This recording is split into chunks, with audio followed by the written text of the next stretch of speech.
This week, the House passed the Pandemic is Over Act, terminating the national COVID-19 state of emergency. Now, of course, the pandemic is over. It has been over for some time. Americans are well aware of this. It seems only the government has not been aware of it at the national level and in certain states in this country. So we passed this bill, the House of Representatives did, ending the state of emergency, ending the national emergency, and the president responded in a very interesting way.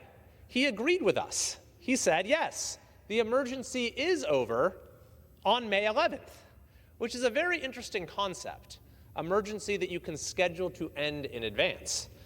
This is a page out of Gavin Newsom's book in California, where the state of emergency there had continued month after month, year after year. And as the absurdities piled up, as California last year hosted the Super Bowl during a state of emergency, and as, by the way, the governor refused to abide personally by the dictates issued pursuant to that emergency, eventually he was forced to say, okay, I will end it, but he decided to end it 6 months in advance. And so the state of emergency in California will now be elapsing on February 28th for those keeping score at home, and the national emergency will be elapsing on May 11th. This is inherently against the very concept of an emergency, to say that we can schedule it to end at a specific date in the future. And it's also against the very concept of an emergency to say that it can last for 3 years. We have in this country, for now almost 3 years, experienced our form of government being turned on its head. As at the national level, and in particular in certain states, our entire separation of powers, checks and balances, and representative government collapsed under a one-man rule. And now that we have moved on from most of that, although there are still some remnants of the controls that were put in place still in effect, we're in a position to assess what was the outcome of all of this. Because yes, there was some uniformity in terms of federal policy, but there was a great degree of difference in terms of how different states responded. Now, in my state of California, we had the highest level of government coercion and control throughout the entire COVID-19 experience. We had the most onerous business shutdowns, the longest school shutdowns, the worst church shutdowns. We had the most onerous mask mandates and vaccine passports each and every step of the way.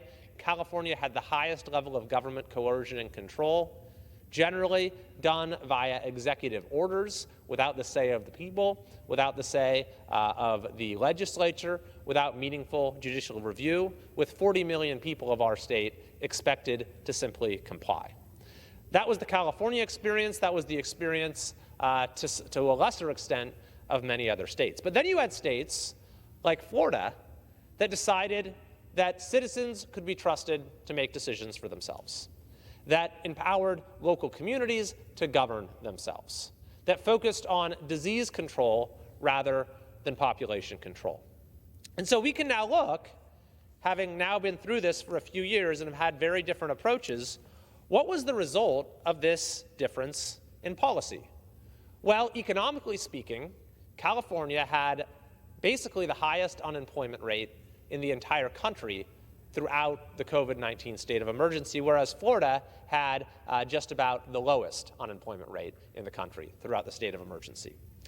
California has experienced student learning loss unlike anything that has ever been seen before in this country. There's been a 6% decline in third graders reading at grade level over the last few years, a 7% decline for fourth graders in meeting ELA standards, whereas Florida achieved the highest national assessment of educational progress rankings in their history across math and reading for fourth and eighth graders in 2022. In California, to take another example, in LA, our students lost an equivalent of 6 months of math in terms of their overall education in that period of time, and we are going to be grappling with the consequences of this for a long, long time. So California experienced an economic and educational calamity that states like Florida did not experience. And what did we get in return? Because we were all told this was done for the purpose of safety. It was done in order to save lives. Well, we can now assess that claim, and when you look at the actual numbers, there was no difference. Age-adjusted COVID mortality rates between California and Florida were a wash. It was the same, despite the unbelievable toll that the lockdowns and related policies took on the people of California. You can also make comparisons within our state. I represent a number of counties that did everything possible to take the approach that Florida did, despite what we were dealing with at the state level. So in Placer County, for example, we were the first county in the state to end the local state of emergency. We had our kids back in school earlier than anywhere else in California. We were among the first to end mask mandates and to challenge vaccine mandates. And we did everything possible to enable our businesses to remain open. All the while, we took the steps that were necessary to give vulnerable individuals the tools that they needed to protect themselves.